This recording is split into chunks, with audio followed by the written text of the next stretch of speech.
Subscribe now and press the bell icon. Never miss an update.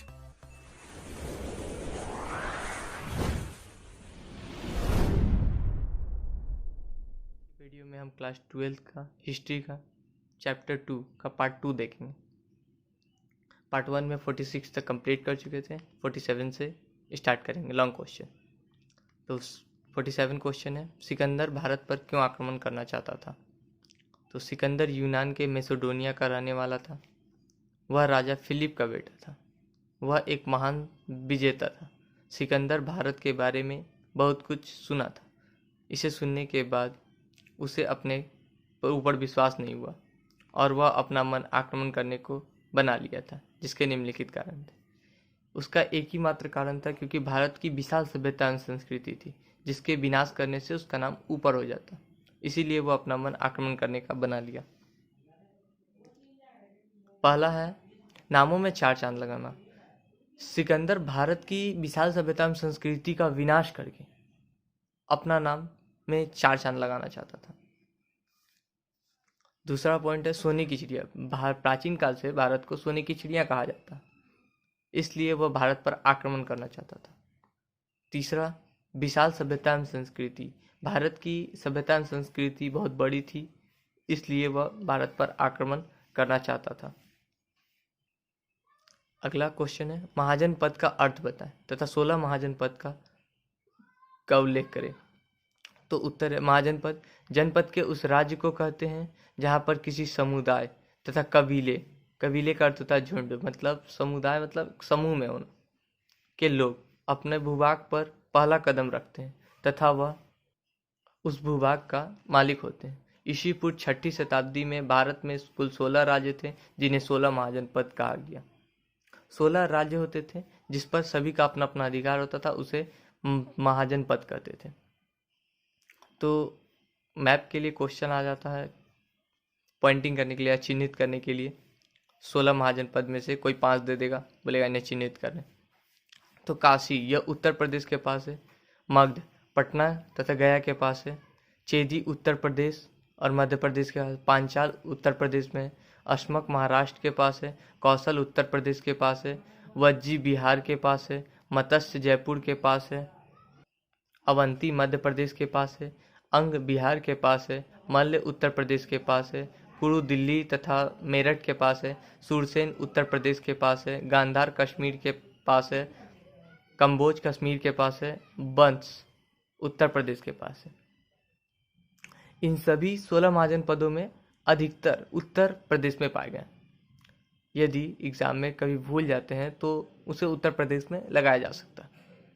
इसमें अधिकतर उत्तर प्रदेश में ही आपको मिलेगा। अगला 49वां क्वेश्चन, कलिंग युद्ध का अशोक पर क्या प्रभाव पड़ा, या कलिंग युद्ध के क्या प्रभाव पड़े। ये दोनों क्वेश्चन, एक 8 नंबर का और एक 5 नंबर का। ये दोनों क्वेश्चन का एक ही आंसर है, आप कोई एक भी आंसर लिख सकते हैं, लेकिन लॉन्ग क्वेश्चन में थोड़ा सा लॉन्ग लिखना पड़ता है और शॉर्ट क्वेश्चन में थोड़ा शॉर्ट करना पड़ता है। तो शॉर्ट क्वेश्चन के लिए जो पॉइंट लिखा वो लिख सकते हैं और लॉन्ग क्वेश्चन के लिए टोटल लिखना होगा। तो इसका आंसर है पहले अशोक बहुत कट्टर शासक था। कट्टर मतलब बहुत ही, दया नाम की कोई चीज़ नहीं थी उसमें, दया नाम की कोई चीज़ नहीं थी। उसने अपने 99 भाइयों को मारकर पटना के अगम कुएं में डाल दिया। मौर्य की राजधानी पाटलिपुत्र थी। दूसरा था राजगिरी। खुदाई में मिले साक्ष्यों के आधार पर पटना के कुंभहार नामक स्थान पर इसकी राजधानी मिली है। कलिंग युद्ध के भीषण रक्तपात को देखकर अशोक का दिल दहल गया। उसे युद्ध के नाम से घृणा होने लगी, तो उसने भविष्य में कभी शस्त्र ना उठाने की कसम खाई, अपनी जीवन धारा बदल डाली। इसका अशोक के जीवन पर निम्नलिखित प्रभाव पड़ा। पॉइंट 1, धर्म विजय। अशोक विश्व विजय को छोड़कर या त्याग कर धर्म विजय की ओर कदम बढ़ाया। अशोक को यह प्रतीत हो गया कि विश्व पर सबसे बड़ा विजय मानव हृदय पर होता है, इसलिए वह बौद्ध धर्म को अपना लिया था। दूसरा पॉइंट है बौद्ध धर्म का ग्रहण करना। इस युद्ध ने अशोक की आंखें खोल दी और उसने बौद्ध धर्म को ग्रहण कर लिया। यदि कलिंग युद्ध ना होता तो बौद्ध धर्म ग्रहण ना होता। तो बौद्ध धर्म का ग्रहण होने का एकमात्र कारण कलिंग युद्ध था।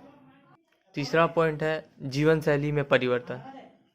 अशोक ने युद्ध से पहले शिकार खेले, मांसाहार किए और विलासिता का जीवन बिताया, भोग विलास में अपना जीवन व्यतीत कर दिया था। लेकिन कलिंग युद्ध जैसे ही हुआ उसके बाद अशोक ने अपनी जीवन धारा बदल डाली।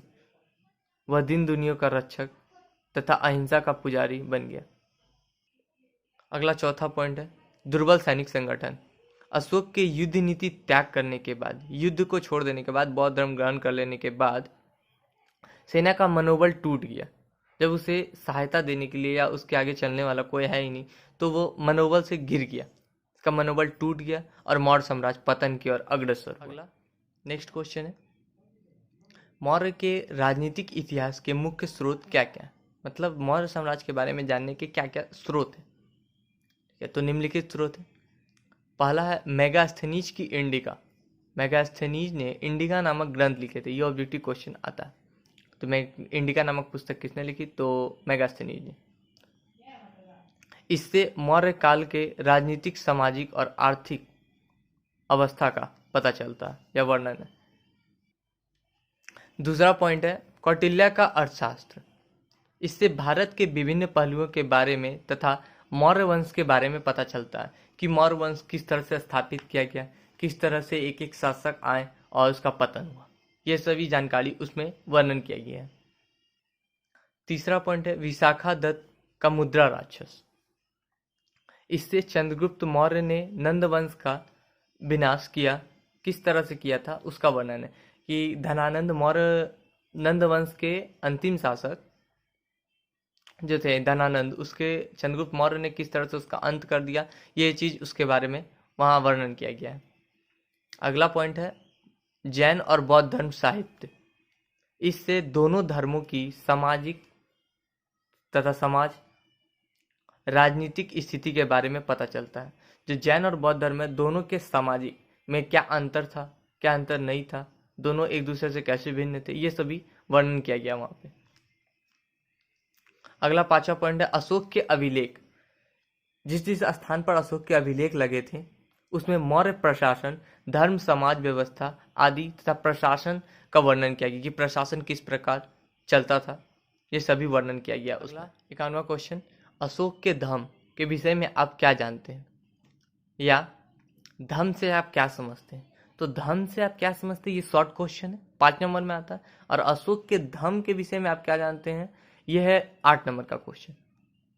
तो 8 नंबर वाले क्वेश्चन में दोनों में आंसर सेम हो जाएगा, सिर्फ पॉइंट को थोड़ा सा छोटा कर देना है और किसी और लॉन्ग क्वेश्चन में बड़ा कर देना बस।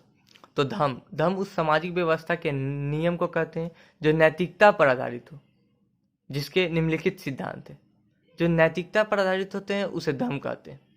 जैसे पहला पॉइंट है बड़ों का आदर करना, हमें बड़ों का आदर करना चाहिए, ये पहला नैतिक नियम है।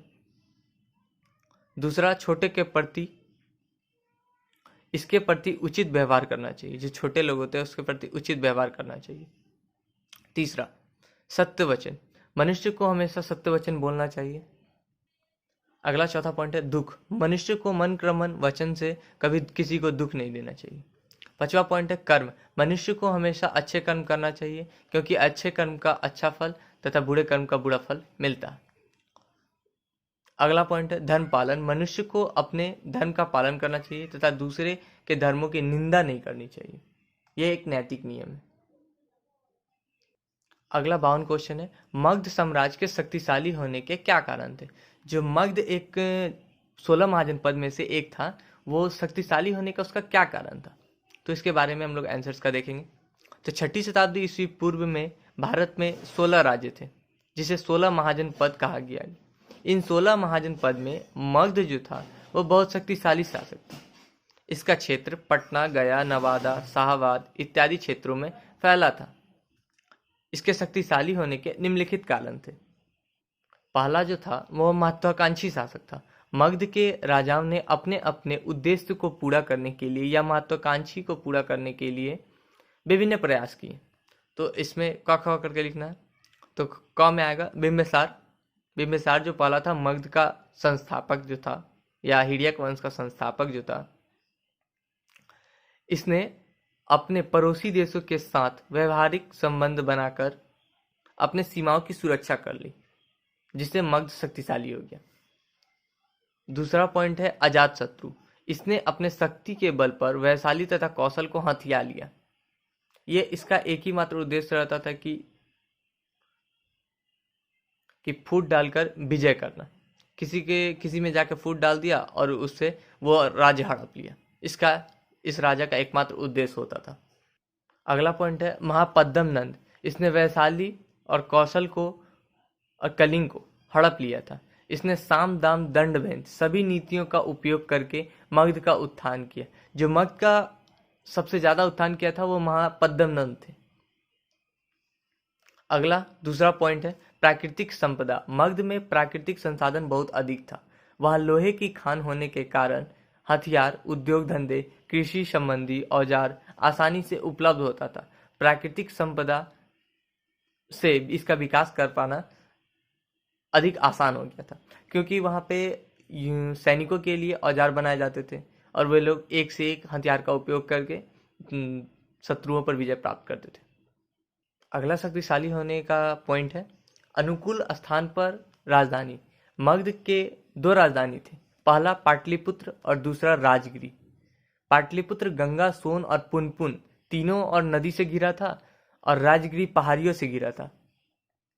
तो एक साइड नदी और एक साइड पहाड़, तो और एक साइड परती जमीन थी, जिसके आगे शत्रु लोग आते थे और मगध पर आक्रमण करते थे तो वो लोग हाथियों को छोड़कर रौंदवा देते थे, जिससे वो लोग विजय प्राप्त करता। तो वहां पे मगध को हराना बहुत कठिन था, लेकिन बाद में चंद्रगुप्त मौर्य की सहायता से मगध को जीत प्राप्त कर ली। अगला चौथा पॉइंट है सैनिक शक्ति। मगध की सेना में हाथी, घोड़ा, रथ और पैदल सैनिक थे। हाथियों के द्वारा अपने शत्रुओं को उसे रौंदवा दिया जाता था, जिसके कारण उसमें भगदड़ मच जाती थी। विशाल दरवाजे को तोड़ने के लिए हाथियों की सहायता ली जाती थी। अगला पांचवा पॉइंट है उपजाऊ भूमि। गंगा के आसपास का क्षेत्र बहुत उपजाऊ था, जिससे बहुत अधिक अनाज उत्पन्न होता था। भूमि उपजाऊ थी तो अनाज अधिक उत्पन्न किया जाता था। वहां पर खाने पीने की कभी कमी नहीं होती थी। देश की अर्थव्यवस्था को बनाए रखने के लिए उसका एक बहुत बड़ा योगदान है। मान लीजिए अगर एक बार युद्ध हो जाता था तो ये लोग अपने अंदर अनाज रख लेते थे और आराम से खाते रहते थे। उसके बाद युद्ध होते रहता था, तो जिसके कारण ये लोग कभी हार नहीं पाते थे। और दूसरा कारण भी है कि पानी था और पहाड़ था, जिसके कारण बहुत मुश्किल था मगध को। अगला 53 क्वेश्चन है मौर्य साम्राज्य के पतन के क्या क्या कारण थे। तो उत्तर है उत्थान और पतन जीवन का प्रमुख छोर होता है।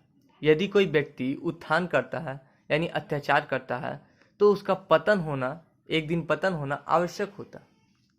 चंद्रगुप्त मौर्य ने जिस मौर्य साम्राज्य की नींव रखी थी वही राजवंश दशरथ और बृहद्रथ के समय में पतन की ओर अग्रसर हुआ। उसके पतन का वर्णन करते हुए लेनपुन महोदय लिखते हैं कि जैसे किसी देश के राजा को मृतदेह को युग युगांतर तक एकांत में ताज पहनाकर शस्त्र धारण करके उसे पुनः प्रभावशाली बनाकर रखा जाता है,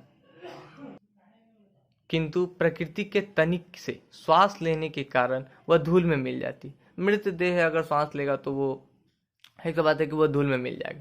ठीक उसी प्रकार मौर्य वंश के महान यश लुप्त होते ही वह समाप्त हो गया। अशोक के 50 वर्ष मृत्यु के 50 वर्ष बाद ही मौर्य साम्राज्य पतन की ओर अग्रसर हो गया, जिसके निम्नलिखित कारण थे। पहला पॉइंट है उत्तराधिकारी के नियम का अभाव। मौर्य साम्राज्य में यह कोई निश्चित नहीं था कि राजा की मृत्यु के बाद उसका बड़ा बेटा ही उस सिंहासन का मालिक होगा। इसका निर्णय तलवार करता था। इससे घरेलू युद्ध, आर्थिक दशा नष्ट हो गई। अशोक ने अपने 99 भाइयों को मारकर राज सिंहासन हासिल किया था और इसका प्रमाण दिया था। दूसरा, दुर्बल उत्तराधिकारी। जब उत्तराधिकारी उसका दुर्बल होगा तो स्वाभाविक बात है कि मौर्य साम्राज्य पतन की ओर अग्रसर होगा। चलिए इसका आंसर देखते हैं। चंद्रगुप्त मौर्य एवं अशोक दोनों ही शक्तिशाली शासक थे, परंतु अशोक के उत्तराधिकारी जो थे दशरथ और बृहद्रथ, दोनों आयोग एवं निर्बल शासक थे। यह ना तो आंतरिक विद्रोह को दबा पाए और ना ही बाहरी विद्रोह को। तीसरा पॉइंट है ब्राह्मणों का विद्रोह। इसका समाज में प्रमुख स्थान था। अशोक के बाद बौद्ध धर्म ग्रहण करने के बाद ब्राह्मणों को गौण पर रखा गया, अर्थात नीचे रखा गया, जिसके कारण ब्राह्मण लोग इसका विरोध कर दिए और मौर्य साम्राज्य पतन की ओर अग्रसर हुआ। चौथा पॉइंट है सैनिक दुर्लभता। अशोक के युद्ध नीति त्याग करने के बाद सेना का मनोबल टूट गया और मौर्य साम्राज्य पतन की ओर अग्रसर हो गया। अगर आप लोग इसका पार्ट 1 देखना चाहते हैं तो आई बटन में मिल जाएगा।